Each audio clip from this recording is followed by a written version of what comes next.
This is Smarty Marketing Agency, and we have today with us April, our social media manager, and John, our client rep. I think I got all the titles right because we're still working on those. Today is not as an exciting topic as it was last time, but it is a very important in SEO. I do have a newsletter on LinkedIn. Please check it out for all the screenshots and links of what I'm going to talk about today. You can find it on my page. It's Smarty on LinkedIn. You can scan through that newsletter. Please subscribe. I do publish it Tuesday, so you can be updated on the SEO and marketing and AI trends, new tools, new tactics. I try to make it very up to date with everything that's going on, Google updates, AI tools, all of that. And today's topic is search intent. And I think that's one of those topics that has changed a lot throughout the years. SEO has been changing a lot. If you don't count the fundamentals, things like create people for content and create great content and get great links, those three things did not change. But many other areas in SEO has been changing a lot, and keyword research and keyword optimization are two of those areas that has changed in many ways from what we knew when we started. So when search engines began, it was all about keyword matching. So there is the web page and there is the search query. The web page is in the index of Google. Anytime people type anything in the search box, Google would just match that query to the keyword on web documents in their index.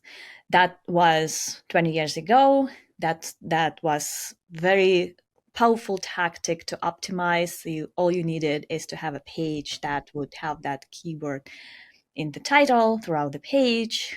There was keyword density, all that fun, and it's no longer working that way. So Google has changed the way it treats search queries.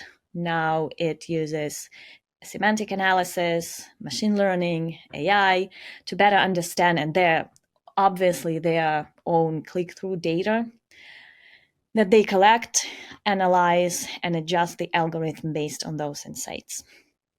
And what has changed now is that Google treats every query in the context. And that's where search intent is coming from. They want to know exactly what people are looking for, what problems they're trying to solve, and what they're trying to accomplish. And that is not just based on their own behavior, so there's a personalized search, but there's always also all the data that they have collected throughout the years for every popular query that they know that they have been tracking, analyzing. They know exactly what people interact with, which pages they stayed on, which ones they went back to search to, and what exactly they need every time they search. And we don't have data like that. All we know is like, there's a query, I think people are trying to accomplish this. And many SEO agencies and in-house SEOs, they rely on that data, basically, what they think people are trying to accomplish when searching. But it doesn't look that way. And in my newsletter, I told a little story on how I thought the query would be perceived and how actually diverse it could be in terms of searching for it. Many people treated it differently, and the Google search results were serving me not exactly what I was looking for. And that's part of every optimization process, is to try and reverse engineer what Google thinks about each search query. So it could be informational, but it could be informational in so many different ways. Some people need a quick answer. Some people need a tool. Some people need a solution. Some people need to buy something. But you never know until you search Google, because Google knows exactly what their searchers need at this point. After 20 years of collecting data, they know exactly what they need, and we need to learn from that. I also do have a few ideas on how to use AI platforms to get even more insights into what AI could think about each search query. We do have custom GPT that analyzes every search query and comes back with who can be searching for that, what are the buyer personas behind those queries, and which problems they're trying to solve by searching that. So that is an additional insight to every search query that you are trying to optimize for. There are also impossible search engine SERPs where you can never get on top of 5, for example, search results. And that is also something to keep in mind when you're considering any keyword as part of your optimization strategy. Sometimes all you see on top of search results are biggest players like Wikipedia, of course now Reddit, official sites behind those brands if the Google thinks there is an entity search behind a search query. And sometimes you just don't need to bother to optimize for that query because there is no way you can rank. So there are all kinds of things to think about when you create your keyword list. And the biggest thing here is that you need to search for each of them. You need to actually look through search results, and there are always lots of clues to get out of any search engine result page, because sometimes Google will show, hi, this is all about this brand. That's a navigational query. Throughout the years, we have realized that's what people need. So we show all the results that about that brand. Or sometimes you will see local results, and that they will dominate search results for a particular keyword. And now you know that people searching for that are actually going to go somewhere and buy something there. So if you're not a local business, you may not be solving that problem. So there are lots of clues to get out of the search result pages and adjust your optimization strategy based on that. We know that with if Google goes public with search generative experience, the most important task there is to prioritize your keywords. So make it new thing in your SEO strategy. Every keyword, you need to know exactly what your chances are to get there. If your business is solving that particular problem, if the answers are no, you will not rank in top of 5 results, and no, your business is not exactly the same that Google is serving, is not solving that problem at all, you just put that keyword aside and prioritize your keyword list based on that, so you don't waste your time on something that is not going to deliver results. So this is a quick introduction. Actually, it took me about 10 minutes, almost half of our time here with us. But that's a quick introduction. Again, check out the newsletter on my LinkedIn, and we'll discuss more questions throughout these 30 minutes. If you have any, please ask them on our LinkedIn. So I'm going back. I know I'm in the keyword world for many years. John is pretty much the same. April is a little bit newer because she's focusing on social media and not so much on keywords and SEO. So I would love your insight into what tools could be used to refine your keyword strategy, what your thoughts are. Have Google been delivering great results that were solving your problems so far? How good search results are, because there are many complaints about that. So any questions that you have, also ask them as well. John, let's start with you because you are more familiar with the topic, and then April will chime in as well. I have been doing keyword research for about 7 or 8 years now, and I still use the tried and true method that I started with. I start with SEMrush. I just download a lot of keywords. I then take it over to a spreadsheet and manually use different formulas to narrow down what keywords are my priority to work on. Now, I'm sure there are better methods out there. This is a very labor-intensive method, but it has provided great results in creating new content and optimizing existing content, updating content on the website in general. And it has been working for me, but I'm always willing to hear more about what's the next best thing, because I'm still laboring away for a few hours, a few days, depending on the website, through many, many spreadsheets and many, many formulas to narrow it down. I mean, I'm the same way. I don't have a shortcut to keyword research. If anything, it has gotten much more difficult and challenging these days because now we have to search for all those keywords. We also need to cluster them based on how closely they are related and how closely the problems behind those search queries are, so that we could have one page per that group of keywords. I also look at questions all the time, and those questions you can find in SEMrush, and you can also find them from Google search results from people also ask and see and kind of try to analyze whether this question is something you need to cover in the same page, or if there is a different page that with a little bit different intent, different structure of that page. So it's a lot. It's definitely a lot to think about when you do keyword research. And as far as I'm concerned, I think it has gotten much, much more challenging. If previously you would just, I don't know, export whatever you found in SEMrush and give it back to your writer and say, hey, just create content to that for those pages. There are search intent, commercial, navigational, transactional. That's it. That's all we had to deal with. And now it's all about finding related searches, finding trusted sources for every keyword. So there are a lot of pieces to that. And when I do editorial calendar for any of our clients, I always take all those things into account and create a huge spreadsheet with, hey, this is the main keyword. These are all the keywords that are closely related and should be on the same page. Here are all the questions that should be covered. And here are other things that we need to think about if there is an image pack or videos ranking for that keyword. We probably need to create that asset as well to go with our article and accomplish something and give more information to people looking for this. So there's definitely not an easy process. I'm with you on that. And it's layers upon layers, investigating the competitors, investigating yourself. Yes, exactly.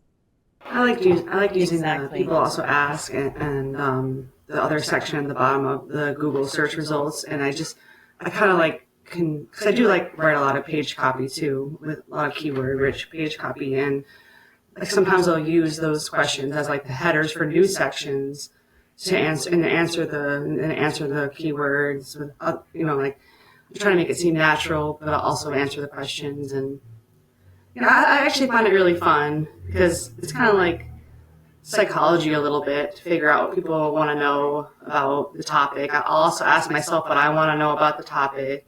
So You are your own best resource. Yeah, that's right. And I actually had a question. Well, I think you kind of addressed it. Like Google has been getting better at understanding user intent and context. And I feel like it knows like what I'm asking based on stuff I've searched before or like my internet activity. Like, is that possible? Like Google can see all that stuff? Absolutely. And any user can disable Google from doing that, but I don't think many people realize that or do that. So we get the majority of personalization Google is applying to most of its users for sure. They do look into your previous searches, especially your previous searches in the same session.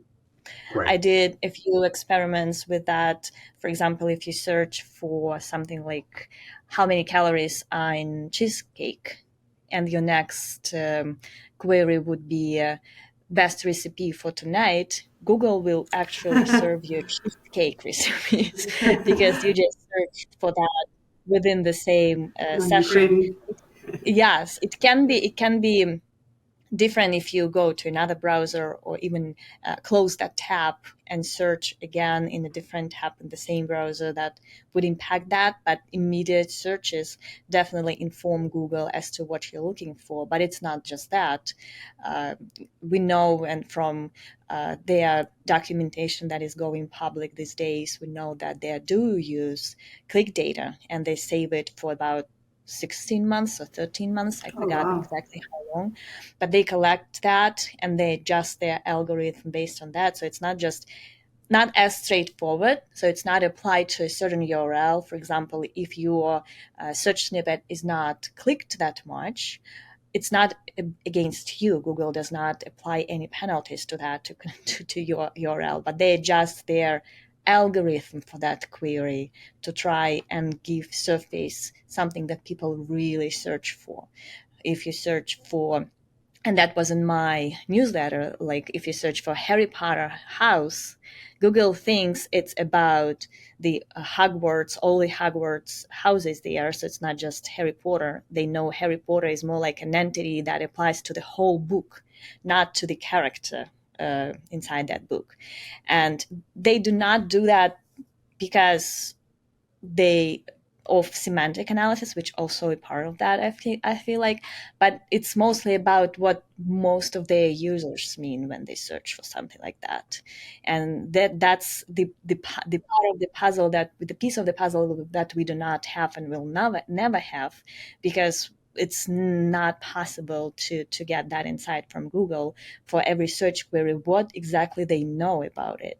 So the only way to get a little bit insight into that is to actually search for that. And searching for every search query that you are trying to include into your SEO strategy is very time consuming. But at this point, we cannot get away from that, because we need to know what Google thinks about query and how they actually analyze it and what they have found from months and years of people searching for that. We're talking an awful lot about Google. They're the main player. They're the biggest player out there. But and their algorithm has been changing a lot, and it will always continue to change and to grow. In my opinion, right now the search results are not favoring some of the better sites, but the pendulum will swing back and forth. But right now we have other players in the game. We have ChatGPT, and as you've mentioned before in our conversations, owned largely by Microsoft, and Microsoft has now become a major player again. Do they follow Google's trends, and do they follow Google's algorithms, or should we be taking that into bigger consideration, not just on the AI side, but as how do we appeal to other? I think with the keyword research process, people type the same things in every search box they come across. So your insights into what people search in Google can totally be transferred to any other search engine that we have to deal with. It's the same people solving the same problems. Maybe extending it a little bit. And I have been writing about for many years how question research is crucial, because now you know not just keywords, which can be interpreted in different ways. Questions are much more straightforward, and we know exactly this more conversational, what people are likely to ask AI, more than just query. So question research is definitely getting more important with AI, with optimizing for AI platforms, or even for including ChatGPT. So that part definitely will transfer to any search engine or AI platform. We need to know keywords, because that gives us an insight into popular things that people are trying to ask or solve. The higher search volume, the more people search that question or query in Google, there is more demand for that. And their chances are very high that they will do the same. They will ask the same questions any search engines they come across or any AI platform they come across. So definitely keyword research will be important, that first part when we need to know what is being searched. Now for the how they work, definitely they will be different. I don't think that ChatGPT will at any time include feedback from people. I don't think many people do give them feedback or understand there are so many ways to do that, but I think it will take them some time. So the only platform that can give us insight into really what people need is Google. I have another question. If what would you say is like more important or powerful for rankings, like EEAT or keyword optimization? Like, do you think a page could still rank without any keywords if it's like really helpful, or like checks those EEAT boxes? I think there is no one answer to that because it's all about the balance. Some pages are missing EAT signals. Some pages are missing backlink profile signals or trusted link signals. Some people are missing keywords from their pages, but they do answer the query in a different way. So the ideal scenario is to have all those pieces together, then you have the highest chance to rank for something.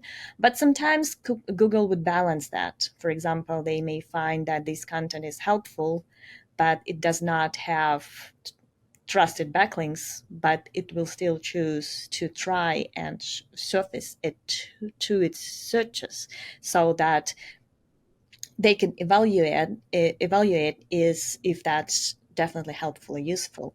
Another great thing to remind people here is that click data is important, but Google only has click data for search results that are clicked, for the top ones.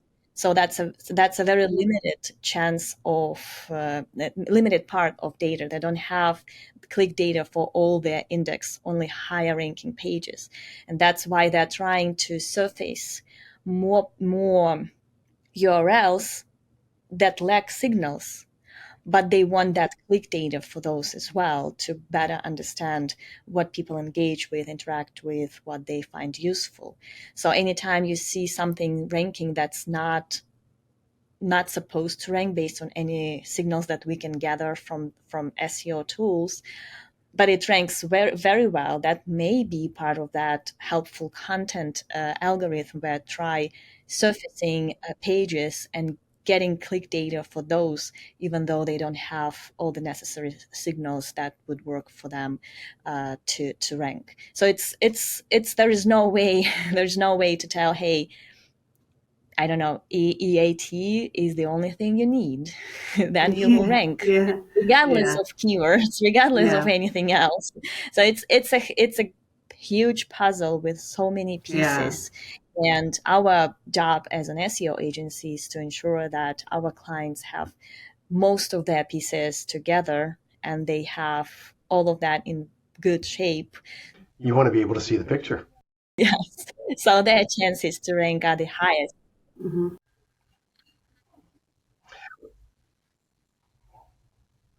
In my where I was leading earlier with the different products is that when people are asking AI different questions, they are asking questions. Do you think that they're going to be bringing that method of query to the search engines? Do you think they're going to start asking longer tail? In your example in your blog, you had a 3-word query, Harry Potter house, which, by the way, I swear I'm a Hufflepuff and I work with a bunch of Ravenclaws. But you usually have you used a short tail phrase in an AI search, but most people I think are using conversational questions. Do you think they're going to translate that, go into a Google search or into a Bing or Edge search and type in longer tails and get in the habit of using a longer phrase? In which case, does that change your optimization now that you understand the search intent a little bit differently? Well, the thing is, we have been optimizing for conversational search for a few years now, ever since people started talking to their phones instead of typing queries. We have been dealing with questions, long tail queries, and those queries that even Google doesn't know of because people just talk to the phone and it searches. So it has been part of SEO strategy from that time, and I don't think it is going to change. It is going to be very important. The longer the query, the easier it is to interpret search intent and to give people exactly what they need. The tough part here is, again, we don't know third of those search queries.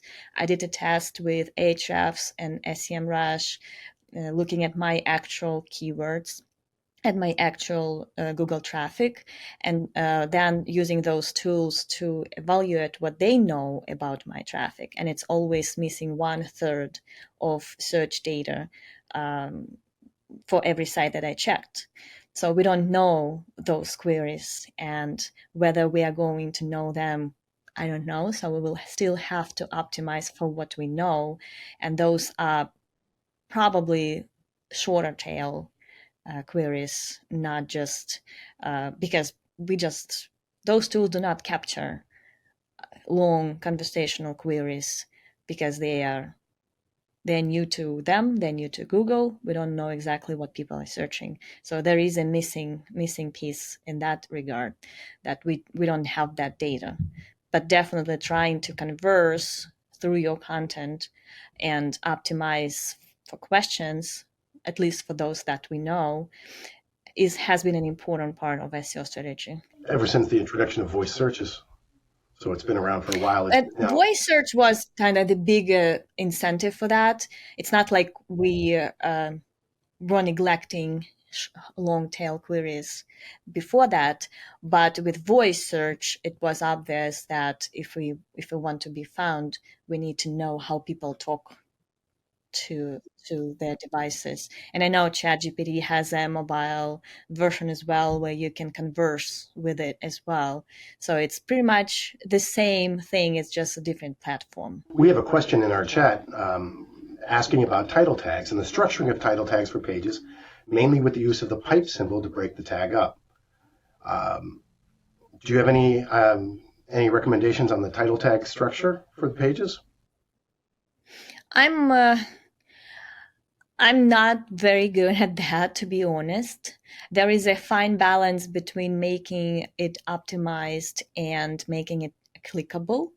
So for me, it's always either too boring or not optimized for search engines. So the only thing is, Google still thinks title tags are the biggest part, the most important thing on the web page, and they confirm that in many documents in there. How Google uses keywords documentation as well. They do look at keywords in the title tag.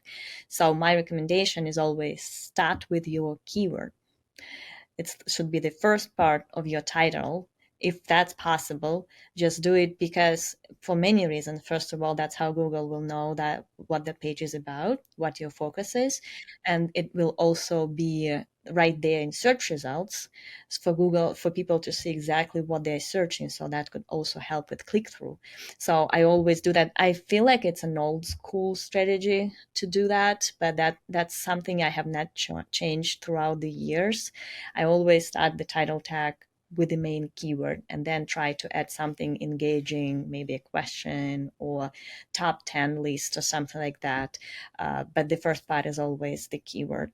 With regard to the structure, though, do you keep it separated by the pipe symbol? Is that going away? Is that also old school? Or is the hyphen replacing it? Or it could be anything at this point. There are no strict rules there. Usually I do colon or the hyphen or something like that. Or maybe it could be at the beginning of the whole sentence. If I'm optimizing for questions, that could be my whole title. So I don't have strict rules there, but if you have the question behind the query, it's always a great idea to just make it the title tag. It will not exactly be starting with your keyword because there will be a question word, but there are ways around that. You can start with the keyword and then do colon and add the question. But they are clicked very well. Questions are very engaging for people because as soon as we see the question, we want to find the answer. So we click that search result. So it's a fine balance between making it search optimized and interesting enough to get a click. go into ChatGPT with your title tag and say, put my keyword first. It's not, I'm not happy with 80% of title tags it suggests, but it definitely gives an idea of what can be included. So I would edit what it suggests and then optimize it a little bit, and that's my title. But I do feel like, yeah, I never end up with my initial title tag variation. So I always have second thoughts. I always edit it. So I don't have the perfect formula for that. I think we are ready to wrap up, unless there are any questions in the on LinkedIn, which I'm not really looking at. No other questions? There may be, but I don't have them in front of myself. I believe that was the last one. Thank you very much, Anne, for answering. We'll answer any questions in writing if there are any more. Thank you so much for coming to our quick live LinkedIn show. There will be tomorrow, we'll discuss search intent on X Spaces. That is Twitter, if you don't know, because I always forget that it is X. So tomorrow at noon, it's February 15. Please come to our X Spaces show as well. If you want to grab a mic and talk to us, not in typing, but just talking, we will add you. So it's a cool way to interact as well. Tomorrow at noon, please visit us at X Spaces as Twitter SEO Smarty, X SEO Smarty, and do subscribe to my newsletter on LinkedIn. I would love to see you next week as well. It's Wednesdays, always at 1 p.m. on LinkedIn. We will have show every week on discussing different SEO and AI topics. So I hope you will join us next week. Bye.